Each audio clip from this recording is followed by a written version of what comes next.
Welcome back. In the last class, we discussed about spin echo and attached proton test to discuss and identify different carbons based on the number of protons attached to it. That was called attached proton test. Afterwards, I wanted to introduce polarization transfer. We saw what happens to the polarization transfer when two homonuclear weakly coupled spins were considered.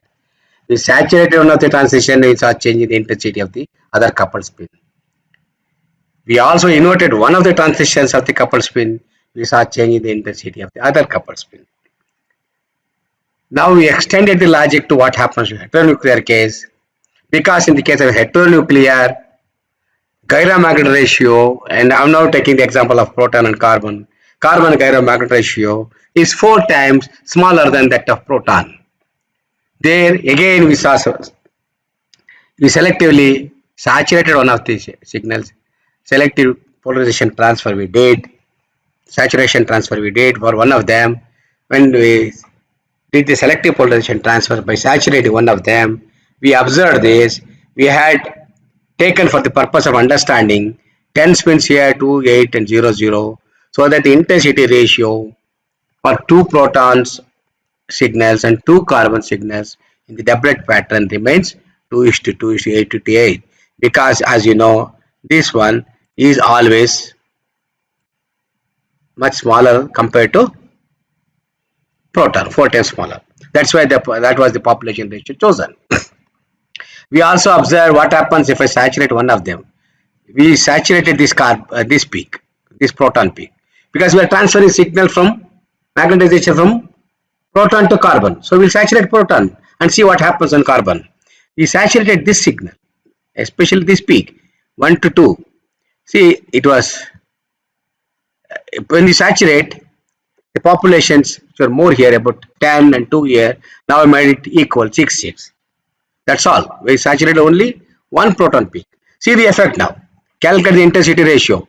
This one in this case, I saturated, this is intensity 0. Whereas in this case, the signal 8 minus 0 remains same. It is not affected at all. What about the carbon signal? Look at it. This is 6 and 10. The difference is minus 2. We are seeing 2 here. What about here? 6 minus 0. Intensity is 6. So we saw there is 3-fold intensity increase for one of the carbon 13 signal by saturating a proton signal. We saturated a proton transition and enhancement in both the carbon doublets we saw. Of course, one is negative in sign. I didn't see the enhancement is up till now. We have not seen. We'll see later. And we saw for one of the signal, one of the component of the doublet, enhancement of the signal was seen. So selective inversion of a proton transition. Let us see what happens in heteronuclear case. There is saturated. Now we'll invert it. The 10 spins which I assumed to be here, I took it there. The 2 spins which were there, I brought it here. That's all I did. How do we do? By applying a pi pulse. We know that when you apply a pi pulse, the magnetization which was here will come back to from z axis to minus z axis. It just gets inverted. As a consequence, the spin population gets inverted. That's all. Now recalculate the intensities. Very interesting thing happens. Now the intensity ratio turns out that before inversion it was 2:8:8, 2:2 for carbon and 8:8 for proton. Now after selective inversion of one of the proton, it became minus 6 plus 10 minus 8 minus 8. What is change? See, carbon signal which was 2:2 became 1 is minus 6 and plus 10. That's an enormous change in the intensity. Of course, there is one is negative phase. Don't worry, we will worry about this negative signal later. But there is an enhancement in the signal intensity. That is what is important. Look at it. All we did is inverted one of the proton signals, one of the proton peaks of the coupled doublet. Then we see in the carbon 13, there's a drastic change in the signal intensity. Oh, this is nearly 3 to 5 times enhancement is there. 2 becomes 6 and 2 become 10 here with opposite phase. Okay. So intensities have become 3 and 5. Gain is much more. It is approximately 4 times gain is there. It depends upon the gamma of the proton. Gain is depending upon the gamma. Carbon 13 signal is proton coupled. here. You see, as a consequence, the doublet component we saw as opposite phase. But this is not the what. That's not what we want. Remember, if we in the previous example when we did the APT and other things, we were understanding what happens if I take this Spinnaker sequence like this. We understood what a vector diagram. When you have antiphase components of the multiplet, immediately after that you start decoupling. The vector addition of the opposite signal is such that the gain is nullified. That's what we observed. You don't get the gain. Then whatever we have gained is lost. But that is not our aim. Our aim is to maintain the gain. At the same time, we wanted to do decoupling also. Otherwise, spectrum becomes complex. Our aim was to get a decoupled carbon-13 spectrum. At the same time, see that gain is retained. So what we are going to do for that? This is what it is. See, if we need to do the decoupling, we are going to get doublets. But what happens if I start doing the decoupling here? Look, these are the signal. Just after 90-degree carbon-30 there is no delay. This is what we observed. There is -3 and +5 as the two components of the carbon-13 doublet, which are opposite in phase, anti-phase character, -3 +5. Now, I do the decoupling. There is my receiver is here. Detector is here. I am sitting here and watching. They add up, opposite vectors in the opposite direction add up in such a way the difference is only retained, gain is totally lost. That's not what we want. Of course, how do you overcome this? I said we can give a delay. When you give a delay like this, what is going to happen is, we understood by the energy level diagram previously, the minus and plus component, if you give some delay, they will start moving in the other direction. After some time, they will come and overlap here. In the sense, they come in the same phase, in the x-axis. This is where my detector is there. And now, if I do the decoupling, they are not going to get nullified, they get added up. Okay, so this is what we observe. We are going to get the gain in the intensity just by putting a delay there, and the antiphase component we convert it to in-phase components. You understood now. There are two ways of doing a polarization transfer. Selective population transfer, selective saturation. By saturating one of the signal, we transfer this population. That is SPT, selective population transfer. Other is selective population invert. We can invert one of the signal and see how the signal is transferred.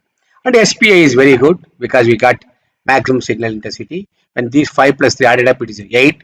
So earlier intensity was 4. I'm sorry, 2 to 4, 8, 8. So 4 times gain in the intensity we have got.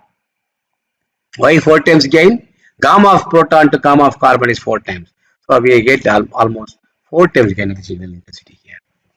So now we use this for understanding inept. What is an inept? Inept sequence is like this. It is a sequence for doing polarization transfer, and we are taking the example of the carbon proton coupled spin system. How the polarization transfer is going to help us in not only in gaining the intensity but doing the spectral editing. You can incorporate that sequence in most of the 2-dimensional, 3-dimensional experiment. This inept sequence is always utilized. Let us understand how the magnetization behaves in different parts of the spectrum, pulse sequence here. Let us start with A. In the case of at the point A, what is happening? The proton magnetization. Remember, proton is coupled to carbon, so it is a doublet. There are two alpha and beta components here.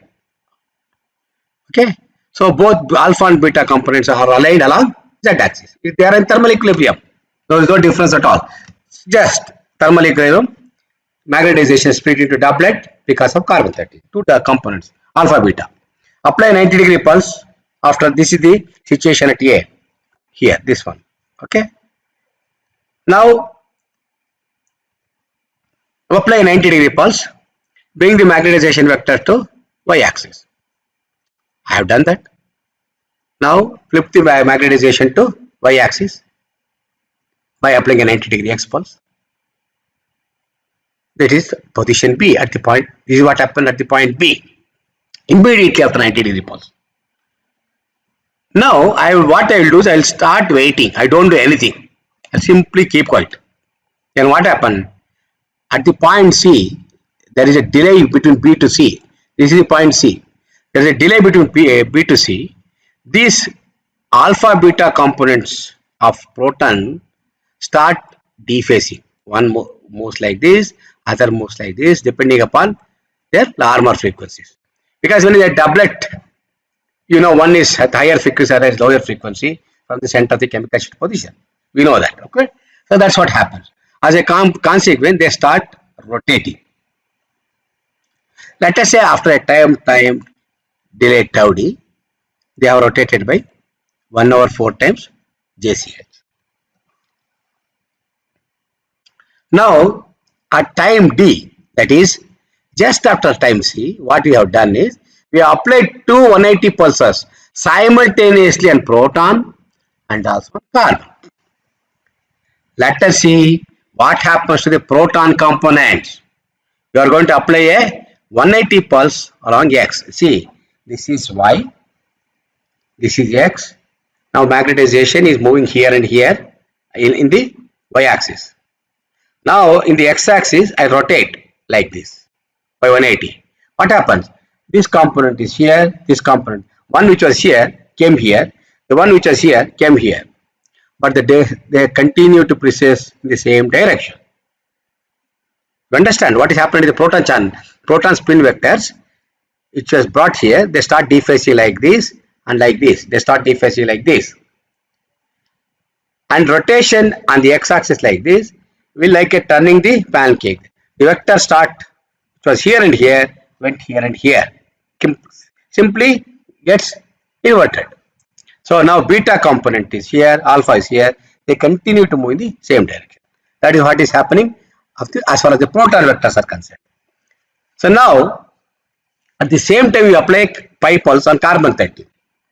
What is happening to pi pulse on carbon 13? Now we have not chosen any particular resonance, right? One particular peak. So we are applying pi pulse. I don't know which phase you are going to apply, it does not matter. What will happen? You are inverting the magnetization. So that means these two and these two spin population should get inverted. That means carbon 13, which still was along z-axis, we have not touched it till now. Right? Remember, you are only talking about proton doublet component. Carbon doublet are still here. Now because of the 180 pulse, they from plus the z direction, they came to minus z direction. It as good as telling population of the spin states were reversed, okay, they got inverted. Now N1 and N2 population and N3 and N4 population get reversed. Essentially it means we are labeling the spin states of alpha and B, whatever was there, it is changed now. Alpha and beta spin states labeling get changed. So the spin component continue to move. What did we do? By interchanging carbon 13, now we interchange the labelings of spin states of proton. So that is moving, started moving in the opposite direction. I remember before that they were coming here. Because you are applying a 180 pulse, you interchange the spin population. They are coupled to spins, they are coupled to protons. This doublet component of carbon is because of protons, and proton doublet is because of carbon. Now you are inverting this. Means you change the labels of spin states of alpha and beta of proton. That's what happens. Now the spin component continues to move now in the opposite direction. What does it mean? Alpha and beta spin component varied means fast and slow moving components you interchanged. So instead of going in the direction like this, they start moving in the opposite direction. The fast component becomes slow, slow component becomes faster now. Okay. Now let them continue to evaluate like that for some time. After some time, you see that again another 4 by j, if you allow it to evolve, which was here and here, they come exactly opposite. In the sense, Alpha component is along this axis and beta component is like this axis. Exactly opposite antiphase character. Understand? The vectors are in opposite direction. This is antiphase character now. This is at the point E. After time domain delay, when 180 pulses were applied on both proton and carbon. Now at this point, we do another take. Immediately when they are at this position, antiphase position, we do two things. We apply a pi by 2 pulse on proton here, pi by 2 pulse on proton. What is going to happen now? They start rotating the alpha component. Those magnetizations which was the XY component rotates the alpha component to Z axis and beta component to minus Z axis. Remember what is going to happen here. Alpha component which was here along this axis, as soon as you apply 90 pulse on X axis, you can work out by a right hand thumb rule, it goes to the plus Z axis. This component goes to minus Z axis. They start rotating like that. Now finally carbon 13 pulse you are going to apply, which creates antiphase magnetization which is detectable. Carbon 13 pulse is applied, 90-degree pulse, so it creates antiphase magnetization. Now you are detecting the signal. Now what is going to happen? The signal components of carbon 13 tablets are antiphase with intensities minus 3 and minus 5. Remember here. Okay, this is moved like this. Carbon 13 finally brings it to this axis, carbon 13 90 pulse, and as a consequence, the carbon 13 signal which has acquired antiphase character, this is minus 3 and this plus 5 is here on this axis. This is where my detector, it is detectable. It is a detectable magnetization. Okay, so what does it mean? You cannot do the decoupling. Remember I said earlier, if you have antiphase components and you start doing the decoupling, because antiphase component vector addition is the opposite direction, whatever the gain you got is lost. We will overcome this later. But you should also remember there is one important point there. In this sense, in addition to this type of polarization transfer, there is also natural abundance carbon 13 signal which is there. When you are detecting carbon, not only you are detecting the gain here because of polarization transfer, there is also natural abundance carbon signal. We have to suppress that. So how do you suppress that? We can carry out two experiments on this for suppression. One, you do an experiment with 90-degree Y pulse. What happens? Then alpha and beta components are plus 5 and minus 3 in the intensity ratio. Understand? The carbon signal, carbon doublet component of the carbon, one is 5, another is minus 3. I have assumed that I have applied pulse on Y axis, 90-degree Y pulse. On the other hand, I can also do another experiment with 90-degree minus Y pulse here, the last one, last sequence here.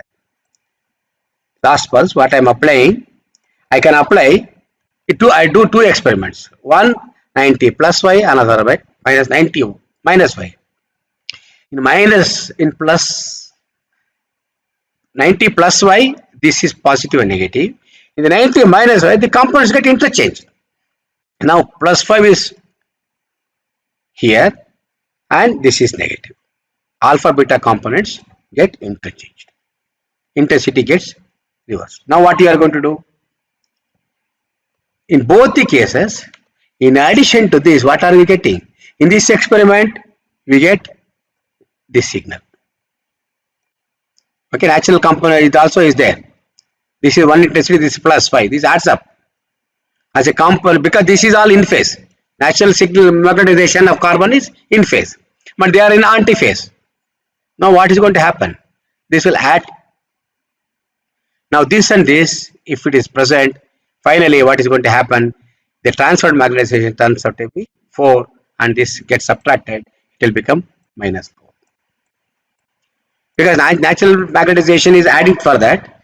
and it is creating some trouble for us. Okay, so what we will do is, if in fact this is even a worse situation, at this place if you do the decoupling, you will get completely zero signal. Okay, now apply 90 degree minus y pulse. Now alpha beta components are interchanged. Now this is plus 5, this is minus 3 in intensity. Of course, natural component with in phase is still present. Now if you add, you will get this thing. Again, very interesting thing. There are two experiments we did. In both the cases, we are going to get these things. But what we will do is, we will take the difference of the two experiments, this and this. Now if I take the difference, what will happen? This will get nullified because it is the same phase, same intensity, and this will get added up. And this is what we get. If we take the difference of the two experiments, we get this signal minus 8 intensity and this signal plus 8 intensity.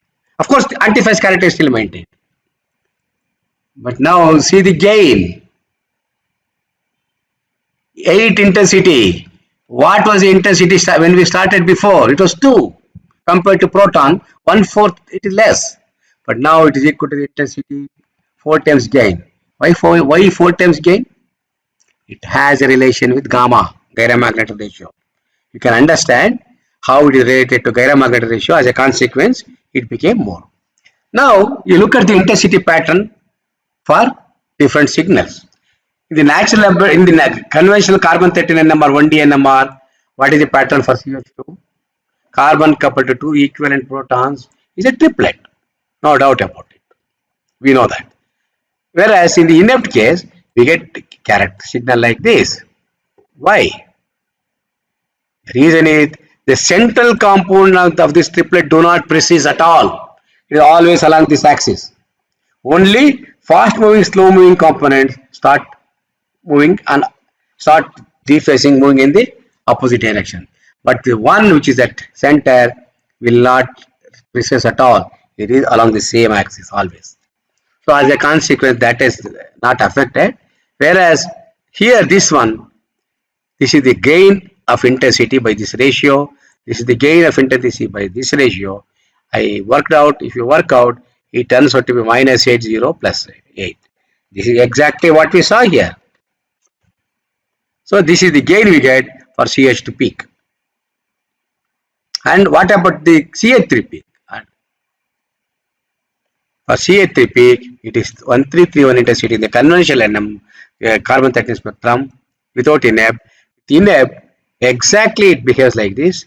Now there is no central component, two components moving in the higher Larmor frequency, two with lower Larmor frequency, they start moving in the opposite direction. As a consequence, it behaves like this. There are two negative peaks and two positive peaks.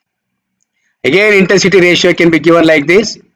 3 times gamma over this one, you work out, and it turns out that intensity in the case of CH3 is 12, 12, 12, 12.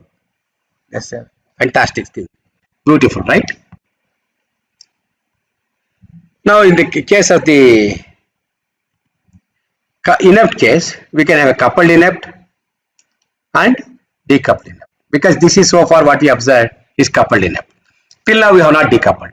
Moment you do the decoupling, we know the signal get lost. And this is what happens. You see, we get antiphase components always. This is a antiphase, this antiphase, this antiphase, this antiphase. They're always. Of course, it's a coupled inept. Only thing is, you have to take the center of this as the carbon chemical shift, and of course, you will get two peaks like this. But that's not a great achievement because the signal to noise ratio only when you add up, there is a gain more. So coupled inept is not a most advantageous thing as far as we are concerned. So what we do? We have to do the decoupling. How do you do the decoupling? We have to make sure the antiphase components which were in the opposite direction should come in phase so that they won't get cancelled out. How to do that?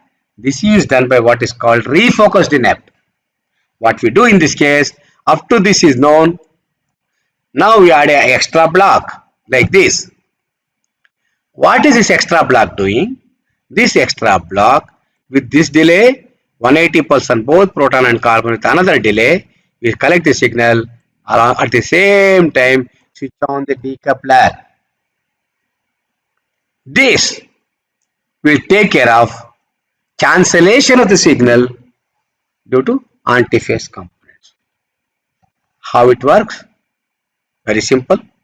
Of course, we know we have already worked out in the previous case. In the many examples of APT and others, we have worked out what happens when we give a delay. Just to tell you, at the end of the first delta delay, the doublet component of the CS spin system would acquire a phase like this. Okay, now you give a delay. Delay, how much you give is in my hands. We know how to give. It is 1.3 J is normally accepted value because the J's are different. For example, 1 J coupling between CH group is different. Carbon CH2 group, CH carbon coupling is different. If I take CH3 group, CH carbon coupling will be different. They are because of sp2, sp3 carbon couplings. I once pointed out in carbon 13 NMR, coupling strengths are different. So what to do? How do you adjust the delta? By and large, you have to assume they are nearly equal and take average of this. 1/3 of J is by and large, it is known to be good. It serves your purpose. Put the delay. When you put 1/3 of J, what happens? If it is 1/4, it comes here, 1/2, it comes here. If 1/3 of J somewhere here, magnetization has moved away. They have acquired a phase difference. Two components, beta and alpha, have moved from here. It started from here, it moved like this. This started from here, it moved like this. And then after some time, you will see they would have acquired some phase difference. Okay. And 180 pulse on the X channel, X nuclei, refocuses the chemical shift. And 180 pulse on the proton inverts the alpha beta spin labels of X vectors. See? This started acquiring the phase, and after some time, the 180 pulse on X nuclei refocus the chemical shift, and the proton, again the labels get interchanged. When the label get interchanged, the last delay, what happened? The spin vectors continue to move in the same direction. After some time, both of them will get aligned along this axis. Now what happens? They are in phase. Do you understand what is happening now? They are in phase. The antiphase component, by applying two pulses and giving two delays, we converted them into in-phase magnetization. Now you can choose the optimum delay, which is equal to some value. Now both are in phase. Vector addition enhances the signal. It will not nullify now. As a consequence, we can get a signal with proton decoupling. We can get the carbon with proton decoupling. So what is the length of this J delta? Of course, as I said, average value is 1/3. But you can also do the editing with this. Delta 1/2J gives you only maximum signal for CH. For CH2, delta 1/4J is it gives maximum signal. And for 1/3J, all are equal. Or all are equal means all are positive, I would say. All are seen. So we can use this idea for doing editing also. This is called refocused inept. The refocused inept, what we can do is take delta, which is equal to 1/4J. All carbons appear as positive. No problems. Put delta is equal to 1/J. Only CH is positive. All others are not seen. Only CH is seen as positive signal. All others become 0. Put delta is equal to 3/4 of J. CH and CH3 are positive and CH2 is negative. You can see that by the intensity plot as a function of delay time. When you see that, look at it. When it is 1/4 of J, all are positive. Exactly at 1/2J. See, CH and CH2, sorry, CH2 and CH3 both are negative, 0. Both are 0, it is here. Whereas CH is positive. Positive signal, maximum positive. Now come to 3/4 of J. What is happening? CH3 is negative, CH2 is negative, CH3 and CH are positive.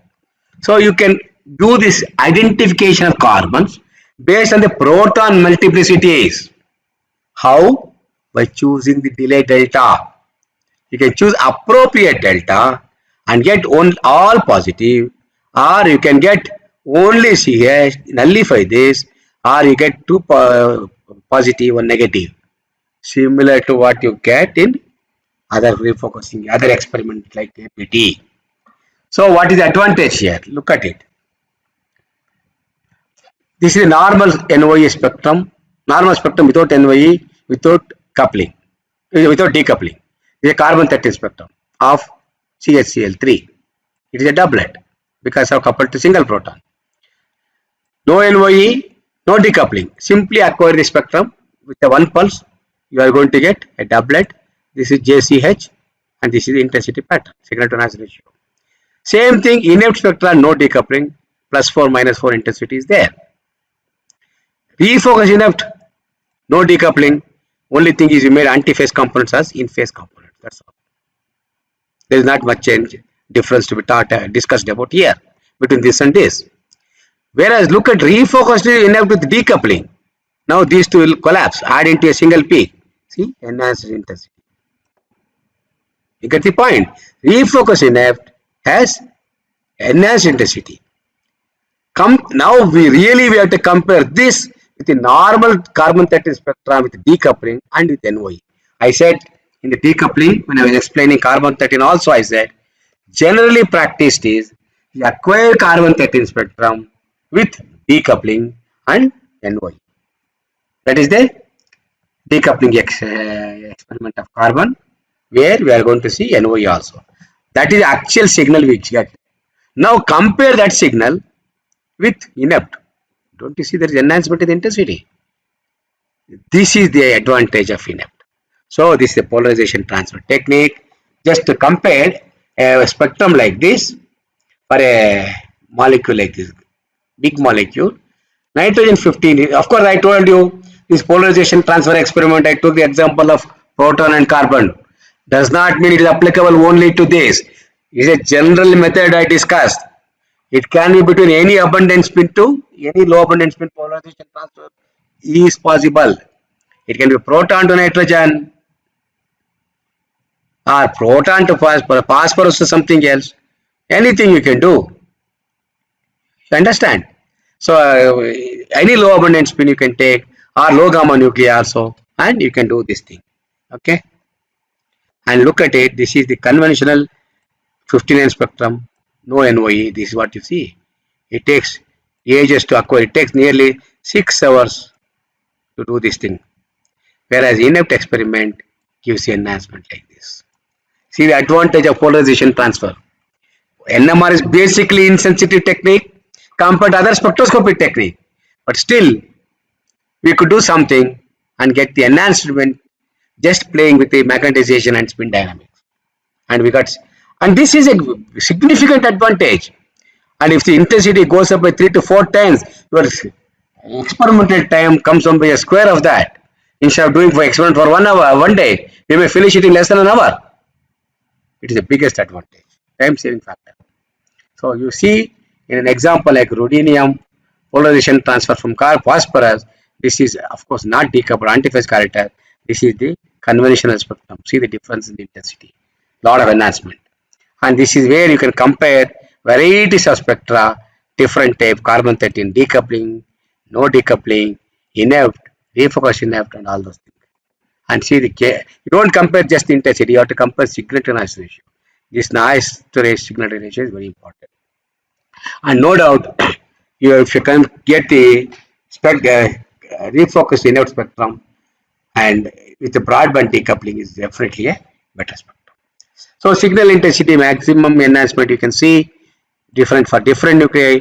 Phosphorus 31, if you directly observe with NOE and decoupling with proton, you get 2.24 times enhancement. If you do polarization transfer, you get 2.4. Most important is look at nitrogen 15. Minus 3.4 NOE if you do the normal detection with full NOE from NOE proton and decoupling. Whereas with polarization transfer, it is nearly 10 times gain. See the advantage, 10 times gain in the intensity. Your experimental time enormously comes down. Same thing is true with carbon. So this is the advantage of INEPT. So now as an extension of this, I discussed about depth. You know what is depth? Distortionless enhancement of polarization transfer for spectral editing. The advantage of depth is it distinguishes carbon like APT, which I discussed. At the same time, this is a sensitivity enhancement. Sensitivity enhancement comes because of polarization transfer, similar to INEPT. This combines benefits of both the type of experiment. So this is most advantageous. That's why in carbon 13 NMR at the end of the class, I said about depth. I don't want to discuss more again. But remember, most important is the pulse sequence of that is the last flip angle pulse of the 90 degree, or I'm sorry, and the proton channel, not 90 degree, different flip angles. What we can do is normally 3 experiments are done in the depth. This phi is the one which defines the pulse angle. You do 3 experiments, phi, 45, 90 and 135. This is commonly done depth experiment. It is to detect CH, CH2 and CH3 magnetization. So what people have done is, see, this is a comparison of the intensity of different carbons as a function of flip angle theta, flip angle of this last pulse. Okay. When it is done, you see intensity keeps going like this. And this is the place where theta is equal to 45 degree, all the 3 signals are positive.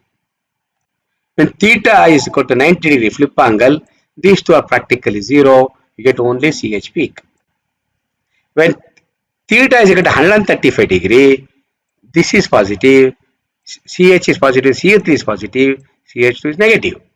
So, based on the number of protons attached to carbon, whether odd number or even number, similar to what we saw in APT, you can distinguish the carbon by the sign of the signal, whether it is positive or negative. This is what I showed in the graph, how the signal intensity is varying with a different angle.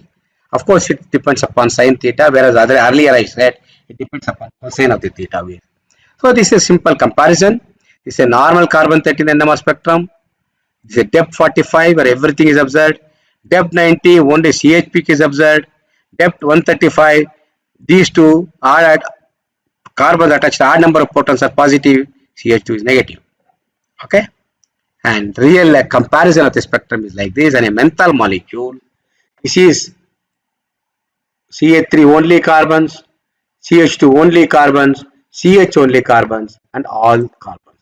How did I get only these? This is what I said. 3 experiments you do.